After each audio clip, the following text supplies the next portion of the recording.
السلام عليكم ورحمة الله وبركاته ولا لقيها أحمد محاد كله هاي رالي جرينته وفرماتي رالي جريي شعبنا هالسومال له marka hore walaal xamso waa dood maaqsan tahay su'aashaadii weydiisanadii waa su'aal dadku maanta aad soo weydiinayaan oo dee waa waxaan hore aynaan uga baran madaxda Soomaaliya inay ku hadlaan markaan su'aashaada usoo noqdo madaxweyne farmaajo wuxuu yidhi waan ka raaligelinaynaa Somaliland wuxuu ku dhacay Somaliland waxa ku dhacay wax aan la qiyaasi karin waxaan maanta la qiimeyn karay inta siday ahaayeen xaaladdu siday u ekayd dad baa la xasuuqay dad baa guryahoodii lagu gubay dad baa dadkoodii lagu hurbilayay iyagoo taagan waxaana lama odhan karo dowlad bay ahayd waxaan odhan karnaa dadka reer Somaliland waa la xasuuqayay oo waxay ahaayeen xasuuq aan caalamka ka dhicin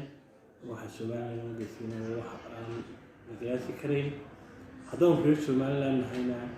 waxaas anagu waxaan aqbalayna maaha waxaan qaadanayna maaha madaxweyne farmaajo intuu shir gaaro iyo dan gaaro uu leeyahay uu ka dhex hadlo inuu yidhaahdo reer Somaliland baan tixgelinaya weliba minidada uu hadlaya 40 milyan meelahaas way ahaayeen especially Somaliland wuxuu kaga hadlay 8 minutes waxa uu lahaa raaligelin baan ku bixinayaa oo reer Somaliland ku sheegay madaxweyne farmaajo wuxuu afkiisa ka ilaalinayay sidoo kale Somaliland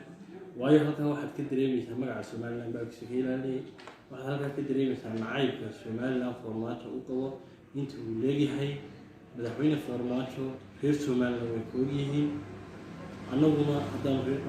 reer Somaliland ahay dadkaas oo ka mid ahay dadkaas si wax dareemayaan Somaliland raaligelinteeduna maaha wax la iska oranayo oo qof iska hadlayo waan raaligelinay marka anagu waxaan doonaynaa haddaan reer Somaliland nahay waxaas waxaan ku qanacayna maaha waxaan qaadanayna maaha Soomaaliya wixii halkaas ka dhacay loo geystay muhammad reer Somaliland halkaas waxaa loo geystay waxaan doonaynaa waxa caalamka iyo maxkamadaha caalamka adduunka ku kala baxno oo caalamka noo garnaqaan taasoo ma anaga naqabata oo aan ku qanacayna laakiin nama qanciso namana qancin doonto reer Somaliland wixii ku dhacay waa la ka raaligelinaynaa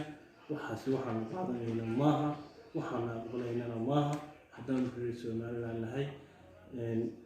marka aad iyo aad waan ku salaamayaa